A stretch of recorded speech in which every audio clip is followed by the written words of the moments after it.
찬송가 179장으로 찬송하시겠습니다. 179장 찬송입니다.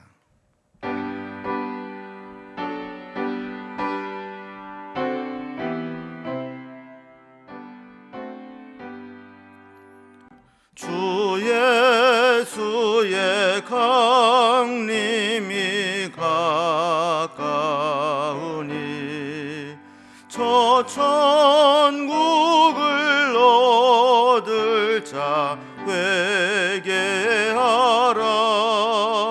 주 성령도 너희를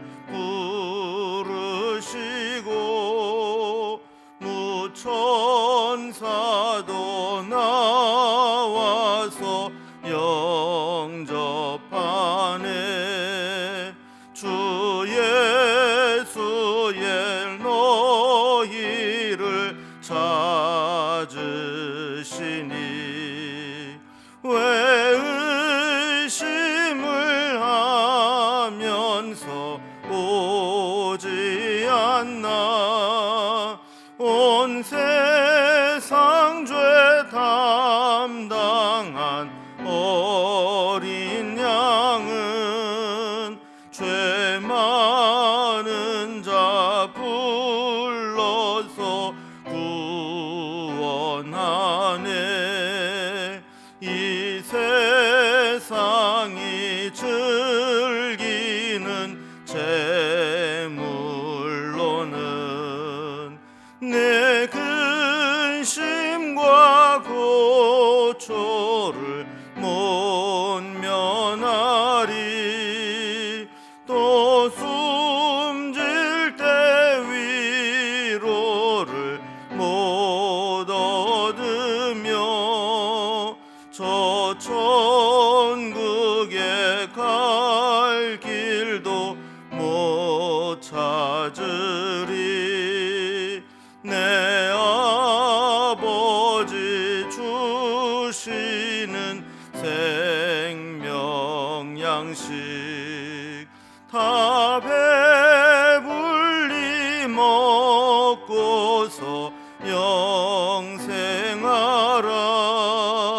곧 의심을 버리고 주께 오면 그 한 없는 자비를 힘입으리. 아멘. 오늘 함께 나눌 하나님 말씀은 신약성경 누가복음 21장 20절에서 28절까지 말씀입니다. 누가복음 21장 20절에서 28절까지 신약성경 132면입니다. 이 말씀을 제가 봉독하겠습니다. 너희가 예루살렘이 군대들에게 에워싸이는 것을 보거든 그 멸망이 가까운 줄을 알라.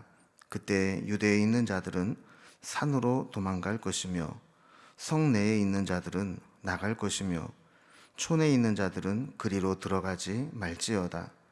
이 날들은 기록된 모든 것을 이루는 징벌의 날이니라. 그날에는 아이벤 자들과 젖 먹는 자들에게 화가 있으리니 이는 땅에 큰 환난과 이 백성에게 진노가 있겠음이로다. 그들이 칼날에 죽임을 당하며 모든 이방에 사로잡혀 가겠고 예루살렘은 이방인의 때가 차기까지 이방인들에게 밟히리라. 1월 성실에는 징조가 있겠고 땅에서는 민족들이 바다와 파도의 성난 소리로 인하여 혼란한 중에 곤고하리라.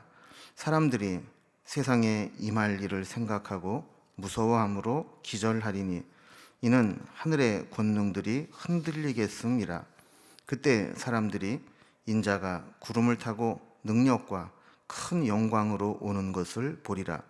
이런 일이 되기를 시작하거든 일어나 머리를 들라. 너희 속량이 가까웠느니라 하시더라. 아멘. 큰 자연재해나 대형 사고가 일어날 때 보면 어느 날 갑자기 일어나는 게 아니고 그 전에 반드시 전조 증상들이 일어나게 됩니다. 이 전조 증상이 일어날 때 그것을 보고 철저하게 진단을 하고 대비를 세우면 피해를 최소화할 수 있지만, 이것을 무시하고 안일하게 대처하다 보면 나중에 사고가 터지고 났을 때 돌이킬 수 없는 피해를 입게 되는 것이죠.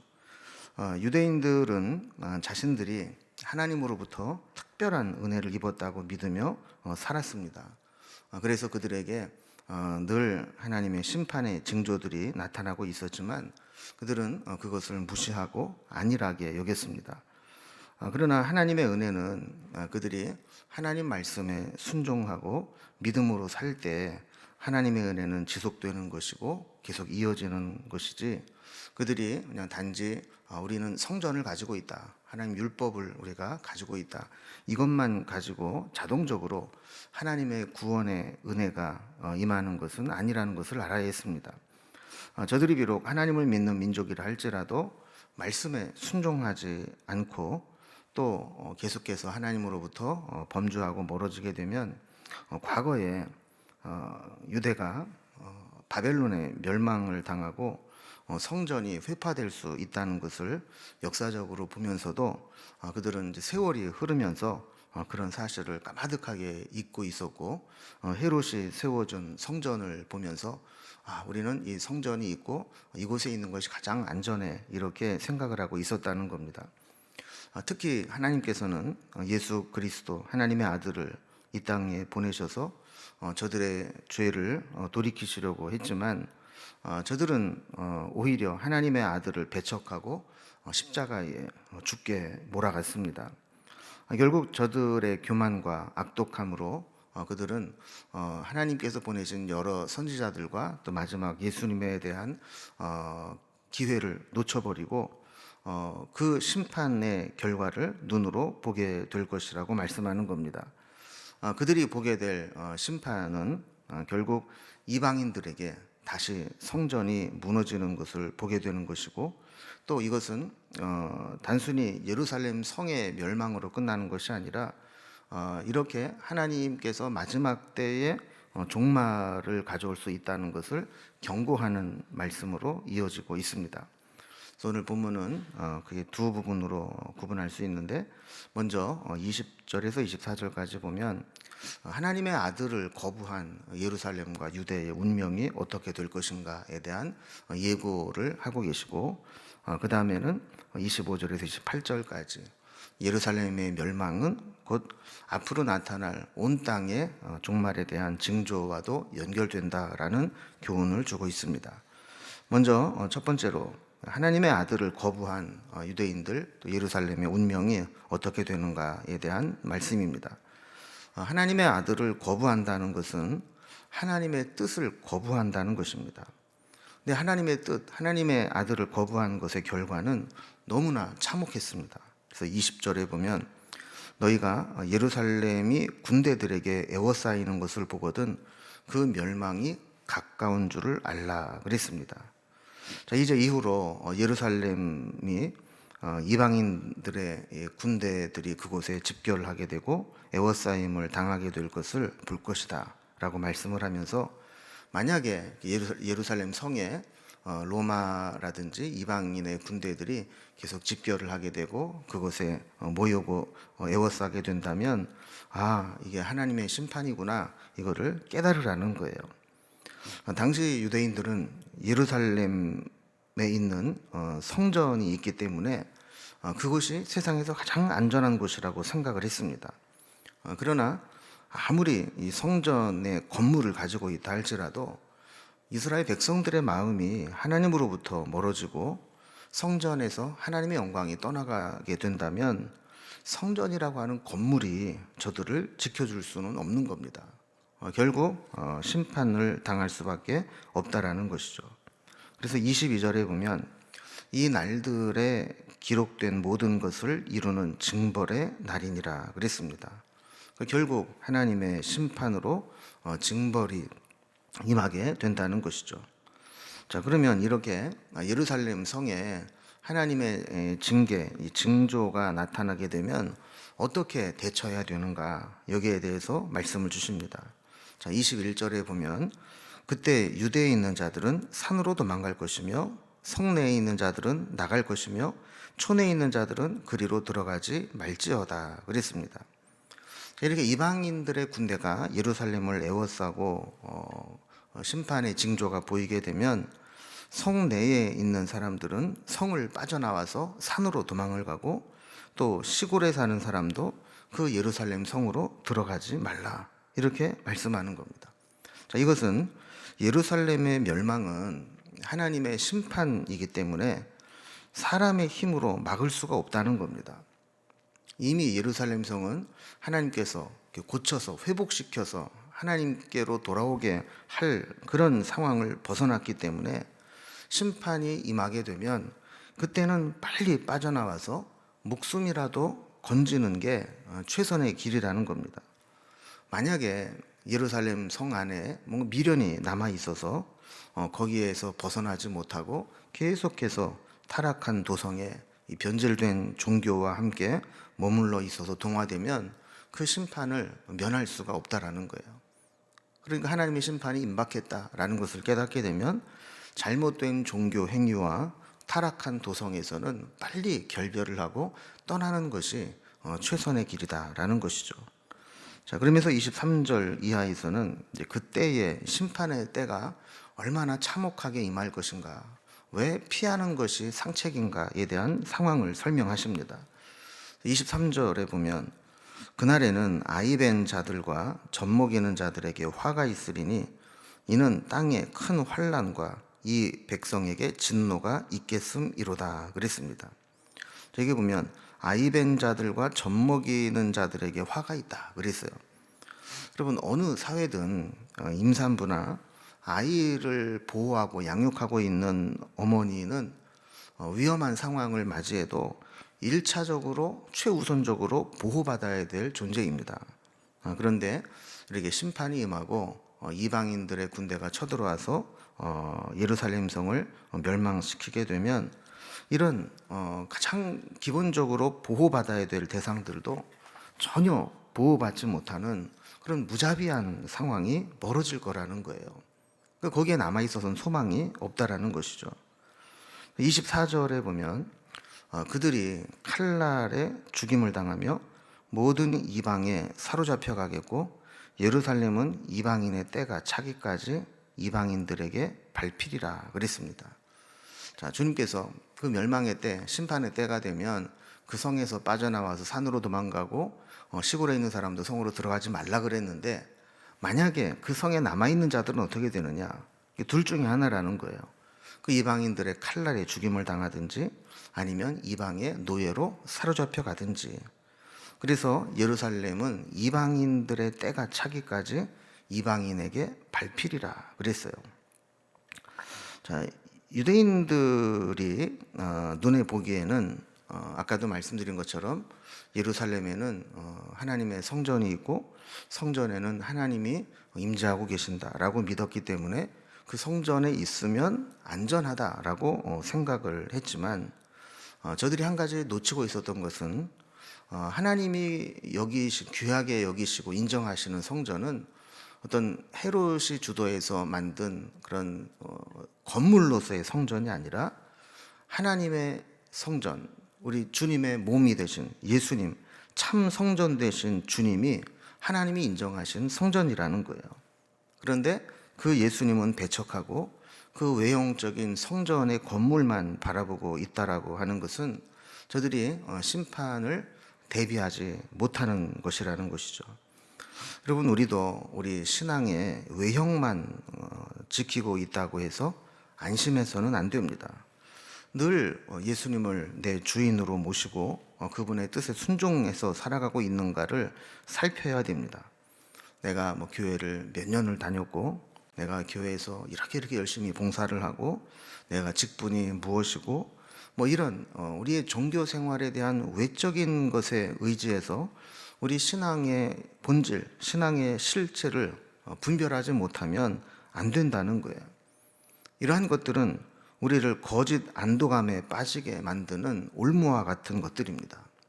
그래서 유대인들이 성전을 바라보면서 우리는 성전이 있으니까 괜찮아, 이렇게 거짓 안도감에 빠져 있는 것처럼 우리도 난 교회 열심히 다녀, 나 교회 열심히 봉사해, 내가 뭐 이렇게 신앙생활을 오래 해왔고 나는 볼 직분이 뭐야, 이런 것에 거짓 안도감에 빠져서는 안 된다는 것을 우리가 깨닫게 되는 것이죠.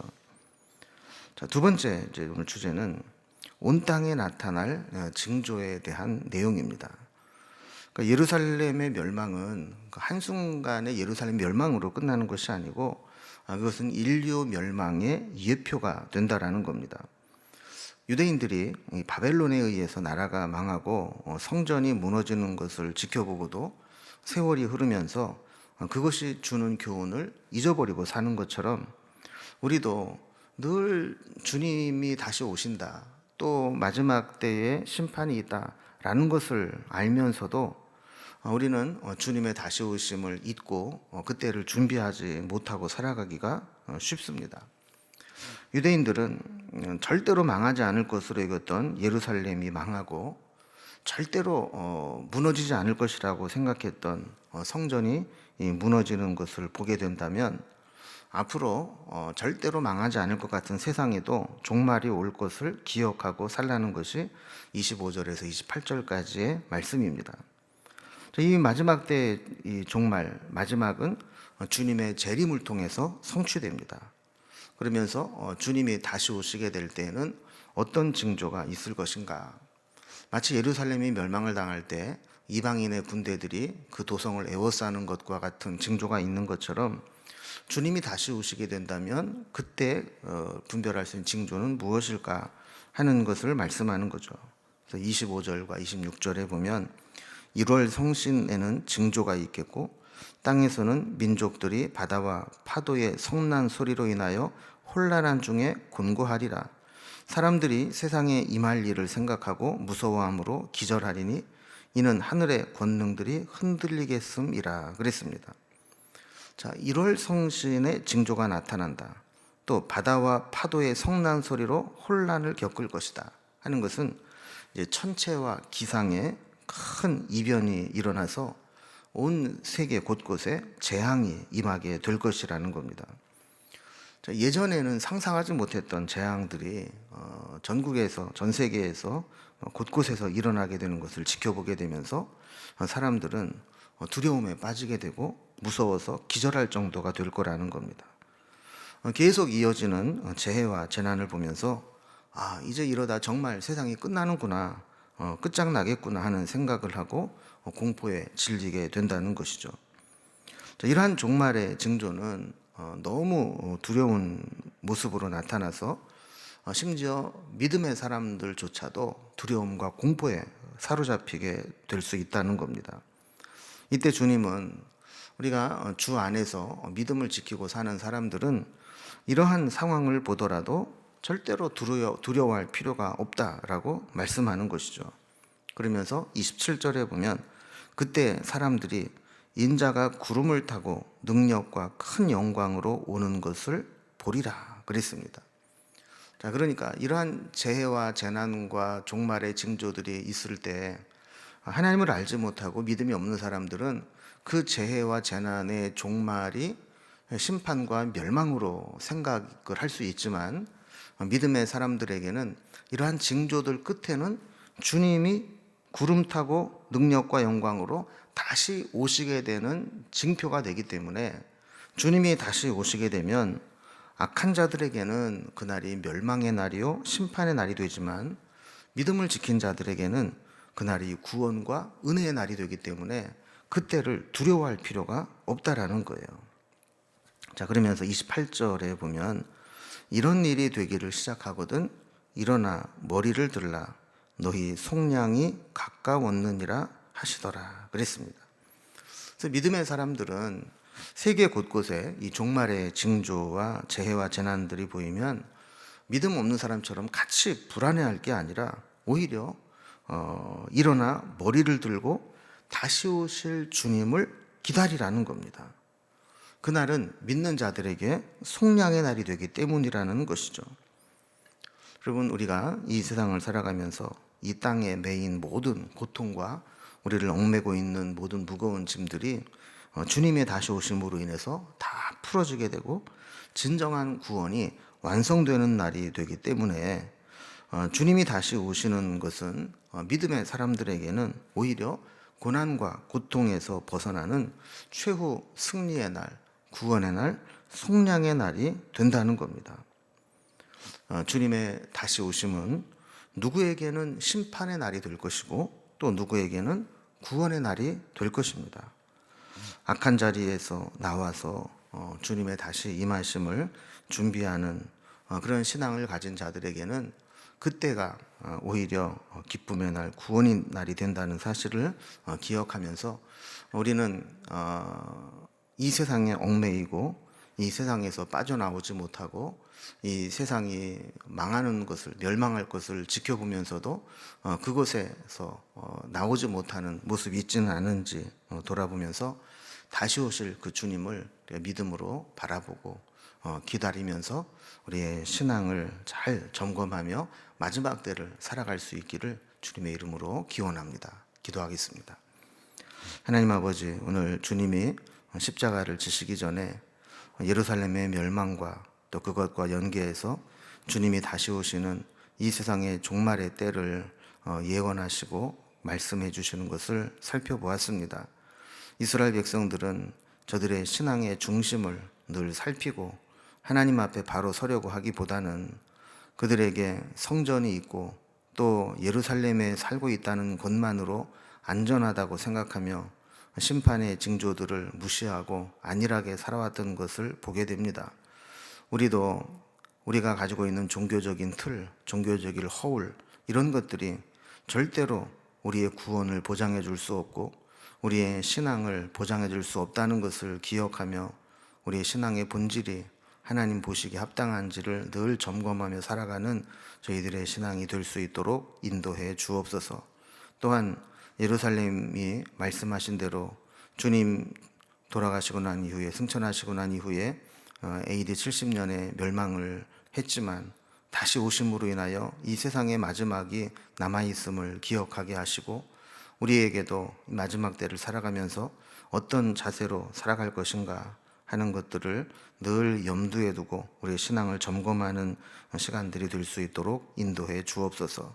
언제라도 주님이 오실 때 기쁨으로 맞이할 수 있도록 늘 깨어서 주의 날을 준비하는 삶을 살아가기를 소원하며 오늘도 이 세상 살아가지만 하늘에 소망을 두고 기도하며 주님과 동행하기를 원하고 또한 우리의 모든 기도의 제목들 주님께 아뢰일 때 하나님께서 친히 들으시고 응답하시는 것을 우리의 눈으로 목도하는 그러한 기도 응답의 은혜도 허락받기를 원하오니 우리의 마음의 소원과 기도의 제목과 삶의 형편을 아시는 주님께서 우리가 기도할 때마다 응답하시고 우리의 삶을 도와주옵소서.